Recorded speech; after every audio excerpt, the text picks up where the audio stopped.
So, welcome to our second water cooler of the fall semester. So, Josh, if you want to end and start, that would be great. Okay, so I'm Josh Revels. I am an education outreach specialist at NASA in Fairmont, West Virginia, at the Independent Verification and Validation Facility. And we have an education resource center there uh, that partners with Fairmont State University. So I work both at NASA there at Fairmont and also here at Fairmont State as an adjunct professor. I primarily work with pre-service teachers, but I also from time to time get to fill in and teach the chemistry and physics classes. I'm a former classroom teacher. I'm certified to teach chemistry, physics, and earth and space science. I've always wanted to be a teacher. I didn't always know that Globe existed. So once I did, I was actually an intern at NASA at the time in their education resource center. And so I started implementing protocols in the trainings that Todd Ensign would facilitate at NASA. So I've learned a lot uh, by those professional development sessions. And also, when I was teaching, I was a Globe teacher. And so I would do protocols with students.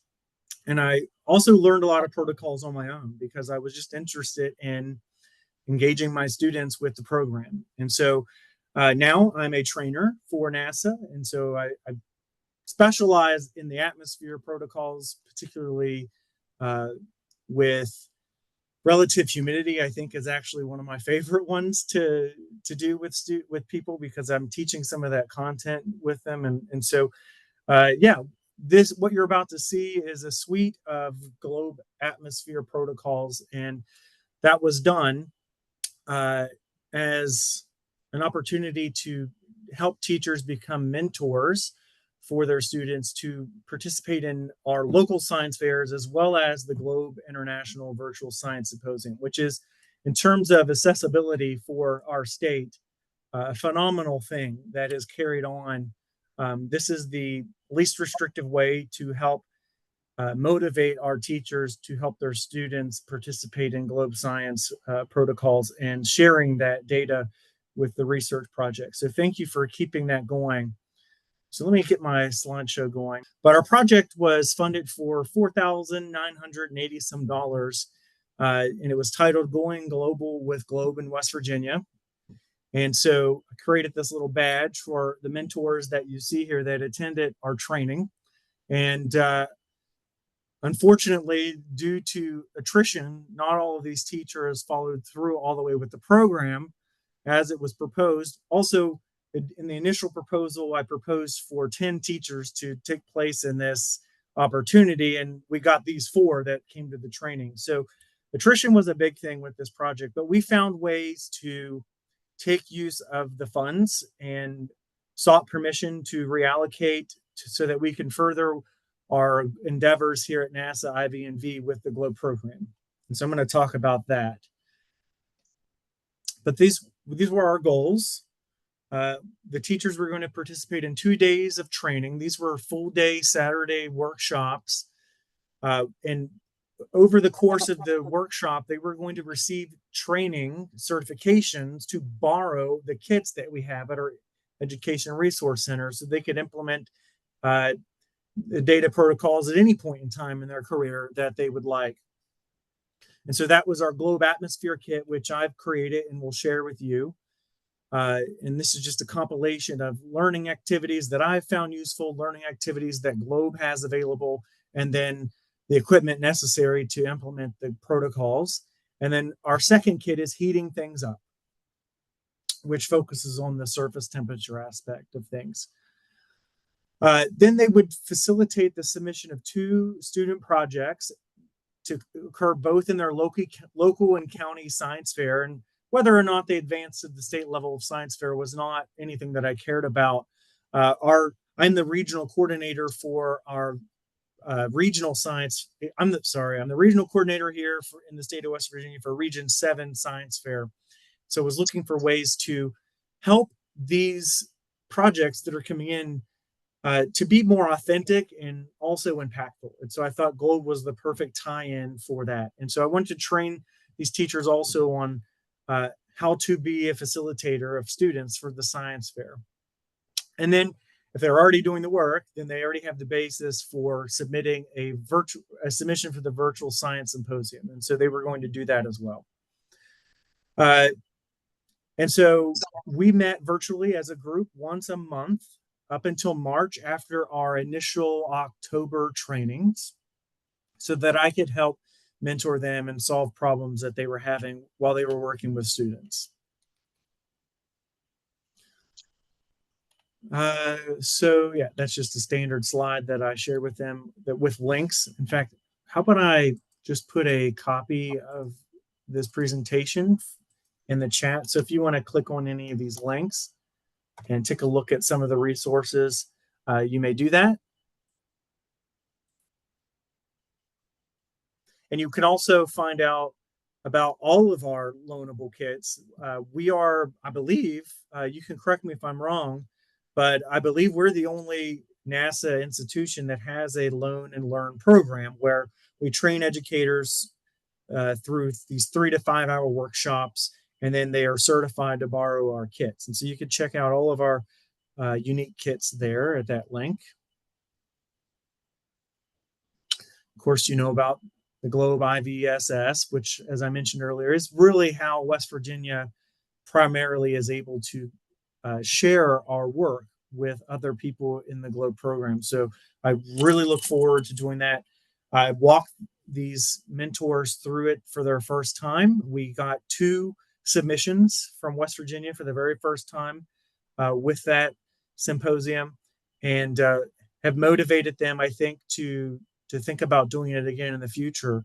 And that lottery was something that really motivated them to do it in the future, even though we had stipends for the teachers that were acting as mentors in this program this time around.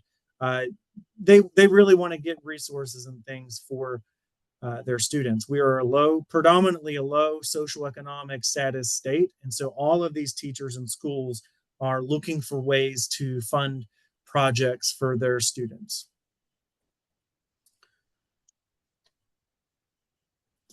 And so one of the things that I did was I helped them find who their county level contact was for the science and engineering fair, help them figure out what the date of their fair was so that they could help their students get things documented in time. I shared with them all the different resources available to help them with the rules, how to go about creating a science fair project, and of course, just the typical lab report formatting I was able to help them with for their reports. During the training, something that I wanted to do that I thought was important is I wanted to show them how myself, as well as these 2 other teachers, this was back when I was a high school teacher, how we implemented data from Globe to create this capstone project for one of our courses, just to show them that you could take data from other schools and sites all across the world, and that is a very beautiful thing to do research on.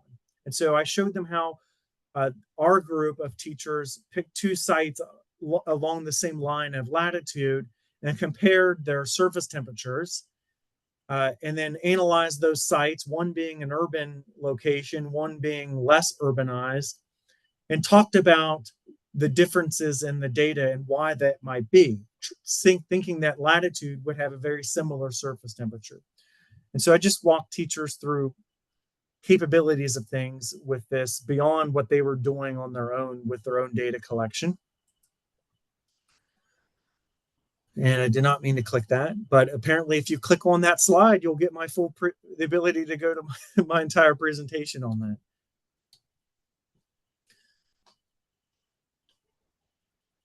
So of course, then I went through the requirements for converting their science fair project into a possible presentation for IVSS. And I meant to link in here our projects, and I actually didn't get there yet. So I may have to send that in and update the link for you so that you can access that through the PowerPoint later on, but we're very proud of them. So this was just a snippet of our Globe Atmosphere kit.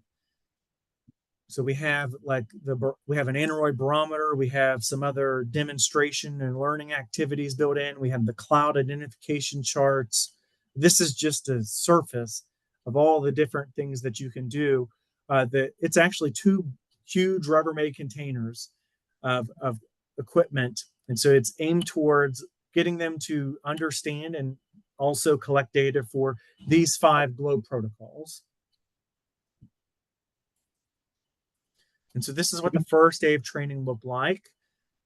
So we had clouds first. And so you could see we made a cloudscape and we broke down some of the misconceptions about where clouds are at in the atmosphere. We talked about how clouds formed with understanding how barometric pressure is an indicator of clouds.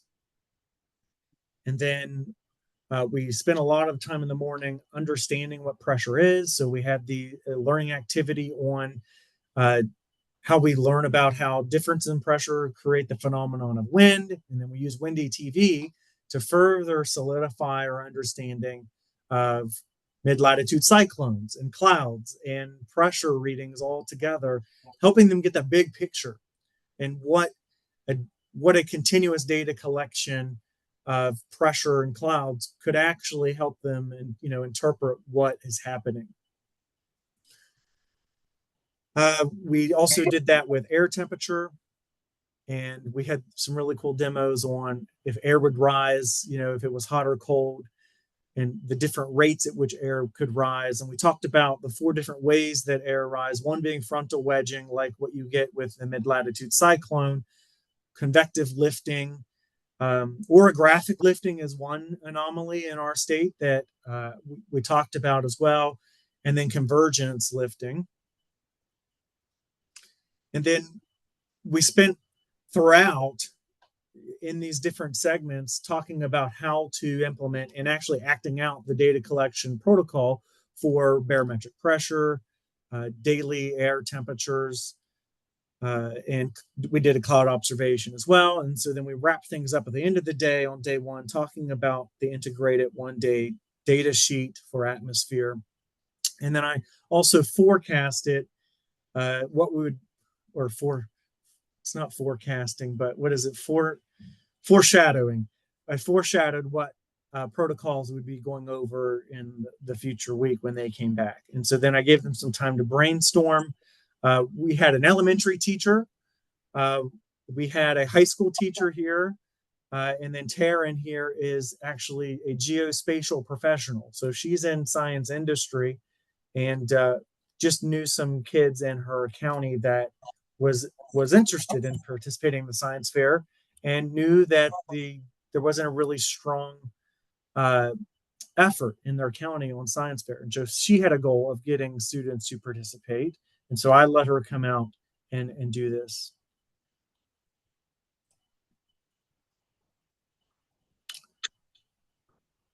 So yeah, this is one of the activities. We went to Windy TV and we were searching for where a front might be, looked at it as a mid-latitude cyclone, and then we measured the pressure difference of that low pressure region.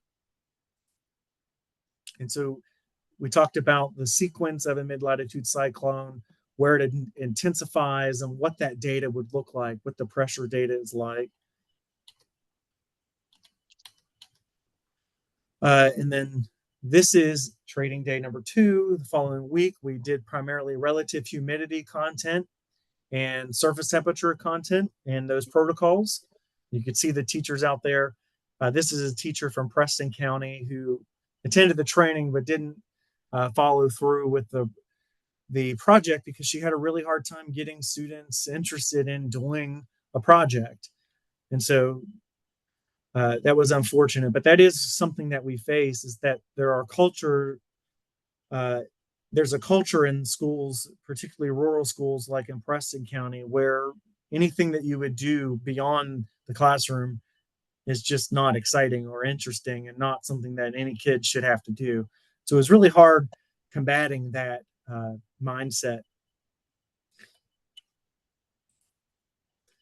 So this is what day 2 looked like. We used our kit to look at different surfaces and measuring how they heat up at different rates as well as cooling down.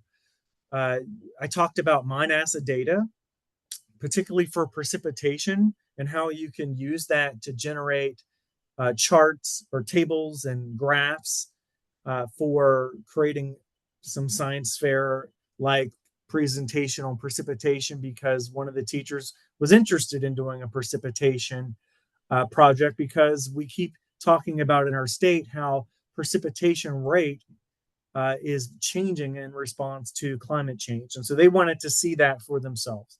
And so I wanted to get them a nice, comprehensive set of data that they could also use to support their data with their project. And so that's why we did that. I also used sling psychrometers that this grant funded to add to our kit, the atmosphere kit. And so we talked about what relative humidity is, what the measurements would look like, and what it means in terms of climate also. And then, oh, I forgot to talk about surface temperature. We also did the surface temperature protocol. Interestingly enough, this happened to line up with the total solar eclipse that was occurring. It was partial for us, but it was so cloudy you couldn't actually see the eclipse take place. And we did attempt to take measurements, but we're not really sure if we saw much of a difference or not. Was our difference just clouds getting thicker, or was it the fact that the eclipse was happening? We had no idea. It was inconclusive to us. As you could tell, the relative humidity was really high, right? So the air was just saturated with water. And so then I followed up that training on trends that you could look for using the globe protocols. And then whenever we lost some of our teachers' ability to keep students in the project and we had some funds to use, I asked if we could get an automated weather station that we could then loan out to schools in the state of West Virginia.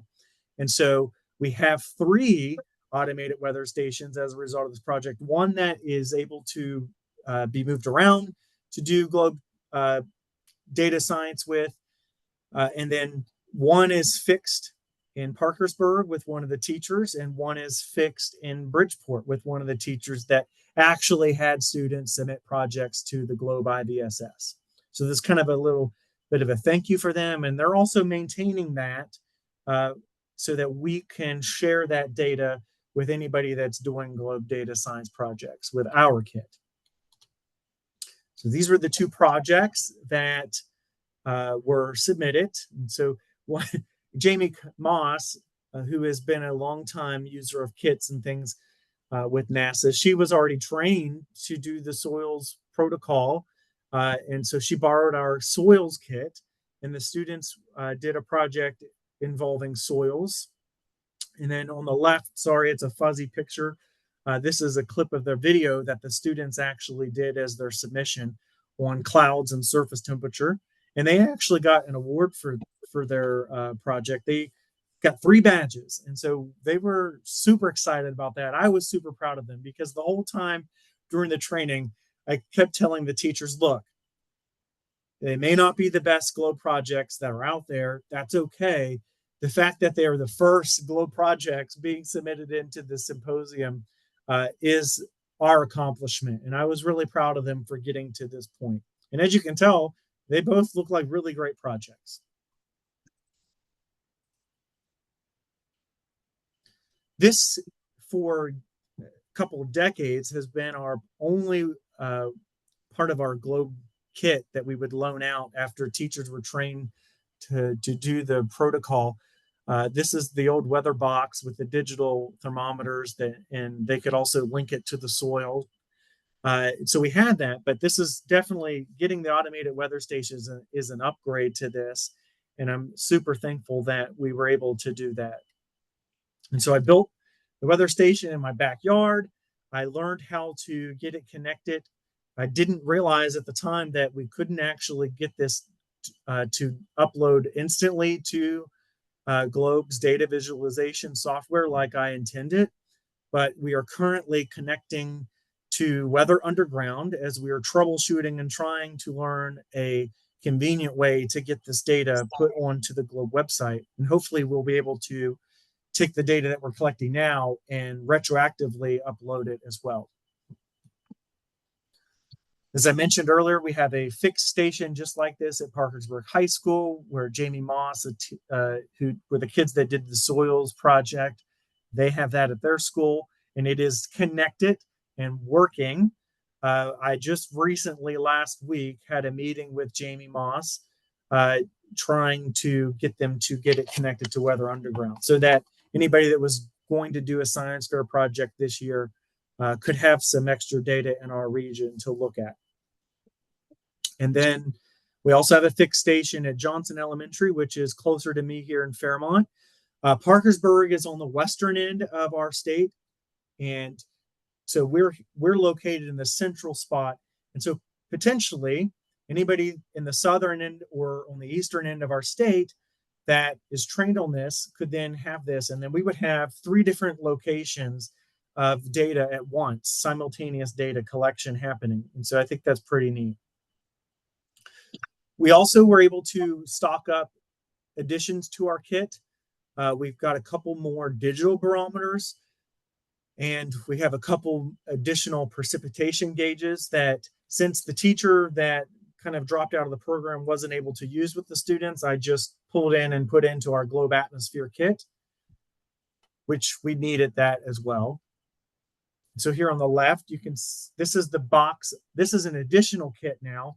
So we had 2 Rubbermaid containers this size for the other learning activities, but now we have the automated weather station. We have precipitation gauges that can be installed, the weather box. We even have sun photometers that are working still in this kit. So they can also sign this out if they're trained on using this particular component as well.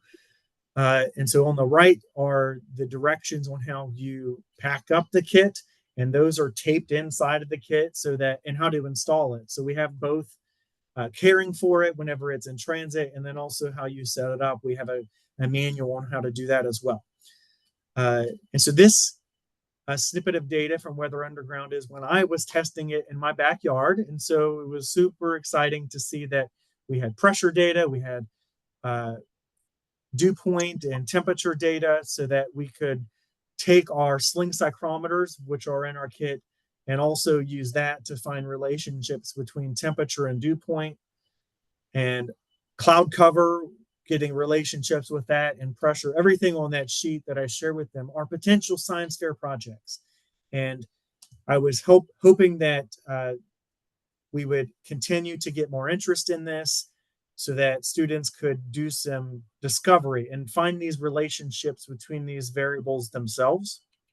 And so I have submitted a proposal to this year's West Virginia Science Teachers Association, which is occurring next month in Stonewall, at Stonewall Resort in Roanoke, West Virginia. And so I will be doing a 4-hour session on our Globe endeavors in trying to get more people involved with training and using our equipment. And that's the end of my presentation. So I think I'll open it up for questions. Hopefully that was thorough. If not, please help me fill in the gaps.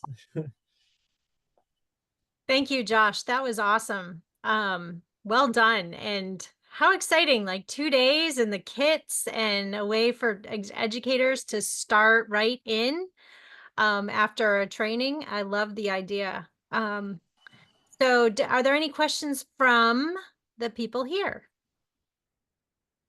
You could raise your hand and I'll call on you. So Mike Jabot first, and then John. Josh, thanks for everything you shared. I have how frequently are teachers borrowing your kit? Yeah, so not as frequently as I'd like. Okay. Unfortunately. We advertise these offerings, and typically whenever I'm doing a workshop, a teacher is motivated. Oh, I want to borrow this and I want to use this for the next month. Can I do that now that I'm certified? That's where our number one instance of a teacher reserving a kit happens. And that's with all of our kits, right? We've got the Digital Star Lab, that we do this with. We've got a basic rocketry kit, stomp rockets, and things like that.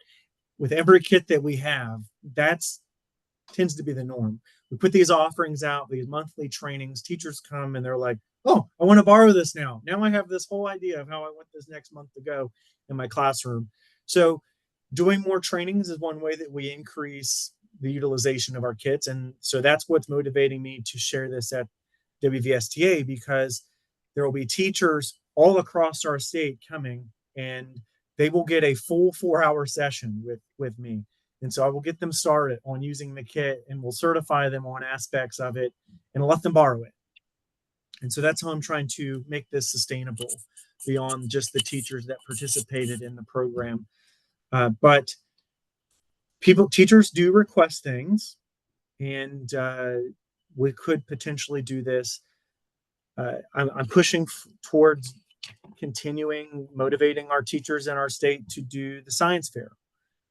We are not getting the representation that I think we should have in our state, even in our regional science fair. And so, the Globe IVSS is an easy adaptation to doing that, and an opportunity for schools to win money, right? To do things with. And so I'm hoping that motivates them, attracts them to doing both again. So even though we were not putting in a proposal to do another workshop, I do the workshops in kind, right? Like that's part of my responsibility as an educator with NASA. And so hopefully I can get a few more teachers to do this again this year. Oh, that's great. And 1 month that when they borrow it is for a month typically? So that's our traditional request for people that aren't located near us. If someone's borrowing our Globe kit, I'm going to let them borrow it for an extended period of time, because it honestly is not something that is in circulation frequently from one classroom to another. And so if I have a very interested teacher, they can borrow it for the duration of their project, as long as someone else doesn't ask to borrow it. Yeah. Great, thanks. Excellent. And then John. Yeah. Okay. Josh, great presentation. I had a couple of questions for you. So I'll go really quick with them. On the automated weather station, is that something that you just found that you created getting parts together randomly, or how did you go about creating that and making it mobile as you did for this project? Okay, so the weather station I did not. Yeah, I just got that from Globe's website and how to get it connected to Globe. But the learning activities are created from my own personal experience as a classroom teacher. I was teaching Earth and space science to 9th grade and 10th grade and 11th grade students. And I have a personal interest in meteorology and climate science. And there was room in the standards to do that. And so I did that. And I found that there really wasn't a lot of resources online to help students. Maybe you remember the mid-latitude cyclone lab that I mentioned in the presentation. There's nothing like that. I had to create it myself. That's just with my own knowledge and accessing references where, what I've been learning, and just tried to manipulate it and put it into a format where I'm prompting high school students to be able to do this on their own. So yeah. And does that answer your question? Yeah, I was kind of like, when you got the weather station itself, was it something that you ordered online, or is it something you created like on your own? No, the weather station came from Davis and Davis Weather. Okay. Yeah, and I was under the impression when I was requesting this from you all that we could still do it because it was on the website as something that we could do. And then apparently I overlooked an email 2 years prior, or actually I think it's 4 years prior now, that somebody commented that Davis no longer supports the Globe program. And I'm not sure why, but I think they should. Well, yeah, it's kind of interesting because we have 3 weather stations that are active. 2 of them are being repaired right now, but we have 2 weather stations that we had originally Davis weather stations that still continue to actually upload data to the Globe site. So that's kind of like a big, I guess, a big plus. But I was really interested in that portable one because that's something we've been talking about over here about trying to educate and train some of the science teachers over here, and maybe get them involved using, focusing on weather and climate. And so that kind of portability of that weather station seems like it's a very good way to increase our outreach over here in El Paso. So that Well, I'll was let really you know how it goes. No one's actually borrowed one yet. The one that's portable. It's portable because, I mean, it's actually the one you install on a roof, right? Like it's not it looked like it, designed yeah. to be mobile. I thought, I got this kit loan thing. Everything that I do needs to be mobile. That's how we make things accessible to the schools in the state of West Virginia. And so I'm thinking, well, if there's some way that we can make this happen, we can. And so I'm still learning how, and I was trying to test this. I plan to go and set up 2 different sites with the Globe data visualization tool and collect data for a week at each site to see about all the different problems that I'm going to run into when I set it up and put it into a different site. I don't really know what that's like yet. Same thing is happening with Weather Underground. I set up a site in my backyard and I know that it works and I have a snippet of time, but what happens when I try to set up the same instrumentation in a different site? Am I going to have to reprogram it and tell it that it's a different weather station? And so I'm creating instructions for that. And I think that's what it is for Weather Underground, because in order to do this, you have to create your own account on Weather Underground. Okay. And it gives you a unique identifier for that site and instrumentation. And so its status is active or not. And currently its status is not active, but I have an archive of what the data is collected at that particular site in my account. And so it's going to look like teachers setting up their own Weather Underground account, collecting their data, and then using that snippet of time and going to Parkersburg site that is fixed and it's continuously running. Gotcha. And just trying to, do some interesting science projects that way. Is there a way you can get like maybe your email? Maybe we can Sure. chat a little bit more on stuff I and would. maybe send you some ideas or get some ideas off you. Yes. Awesome. Put it in the chat. Thanks. And Margaret said that they can help with getting the data transmitted to Globe. So I know that has been a conversation about the Davis weather station and that there is a fix. The last I heard, there was a fix. I keep hearing that, and Kevin was out here this summer working with us with a group of students in a summer camp, and he said, "Josh, we can do it." And he told me that he would get me in touch with somebody, but one thing led to another. School started up. I don't think either one of us have had time to try to continue doing that. I did reach out to Kevin previously, and he was connecting me with people. So yeah, if you know the person that's going to help me, connect us. We're willing to do it. Perfect. Yeah, I think between Margaret and Mike and I, and we know some people. Thank you. And all of our state thanks you for that as well. Yeah, I've got a couple of questions if nobody else is. Bo has her hand up, but Go ahead. Go ahead, Bo. Oh, you're muted. I wanted to know what you do with attrition that worked besides payment, because their teachers are facing bias against these subjects anyway. Maybe because the students are trying to get ahead academically and think if they do anything else, they won't have time to do their homework, or maybe from some other reason. But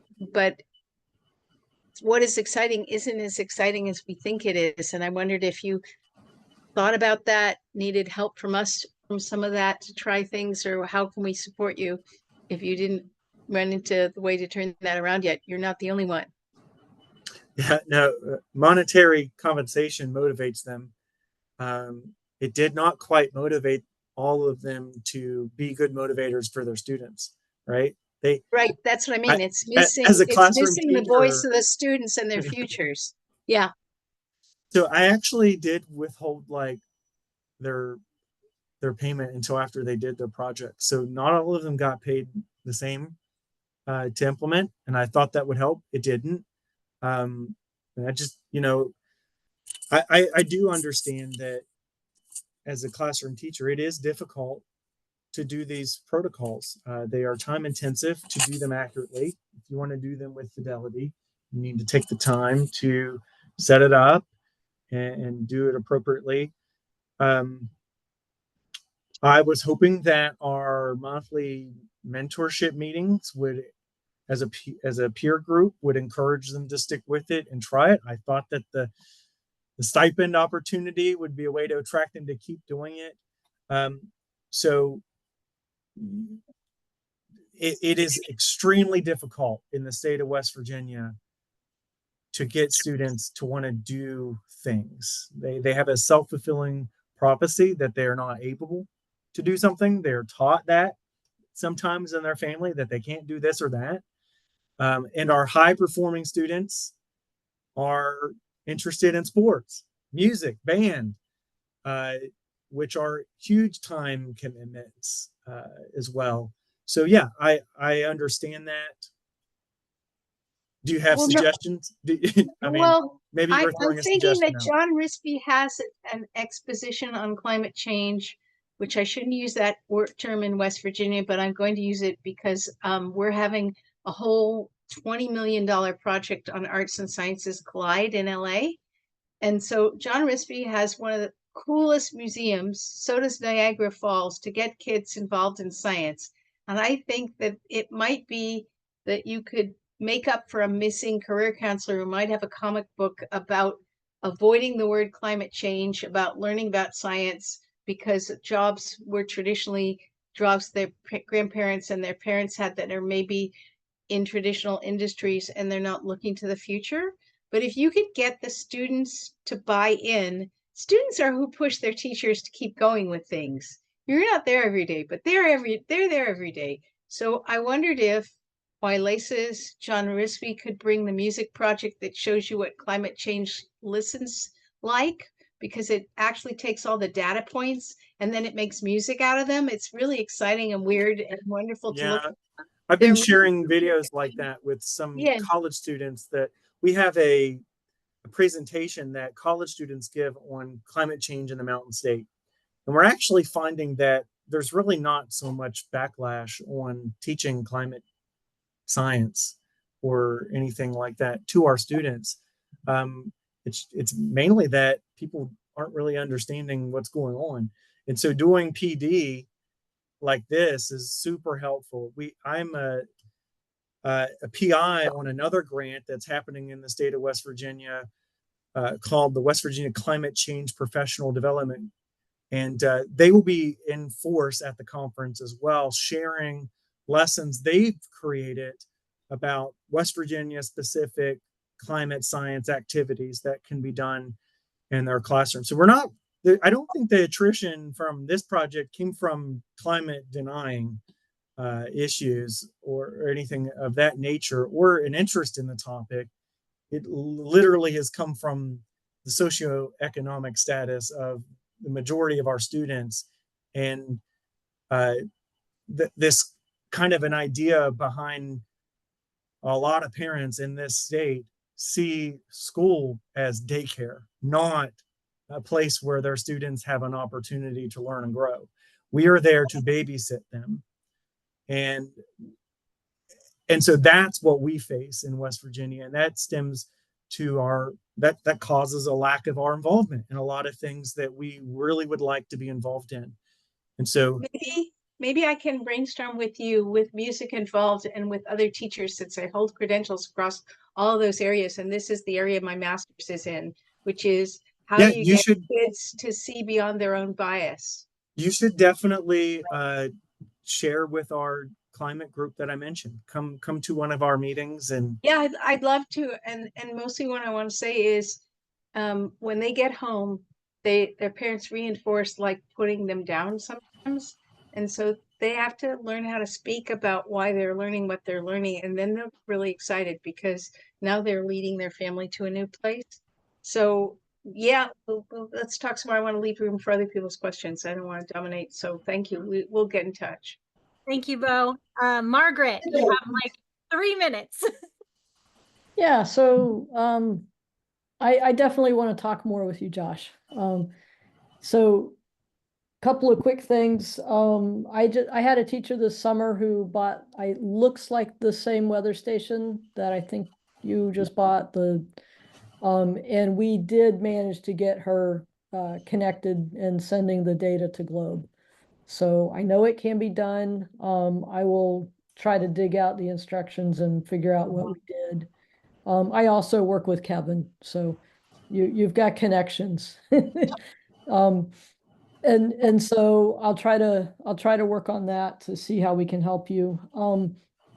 A couple of other things, let's see.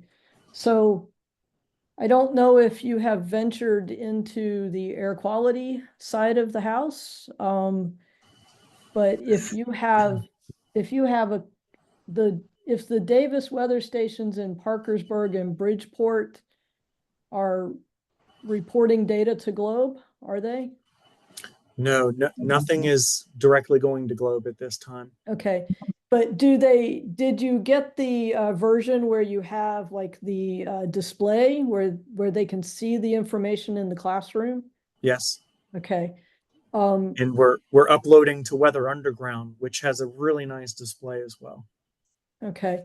I actually have PM 2.5 small sensors that are Davis sensors that can be connected with the weather station, and you would be able to see it on the display. The students would be Awesome. able to see it on the display. And when we get you connected to sending data to Globe, that would also get transmitted. Right, awesome. So it's 2 minutes after the hour, wherever you are. And I do try and end on time, but sometimes we go over. It was great conversation today for sure. And I just want to again thank Josh for sharing the mini grant results with us. I think that there's a lot here that can serve as a model. I love the fact that we have access to the slides so we can all kind of think about building our own kits like that. I know that there's been a lot of discussion through the years about having loaner kits for educators. So thank you very much again, Josh. It was a great presentation. And thank you everyone for the rich conversation that we had afterwards.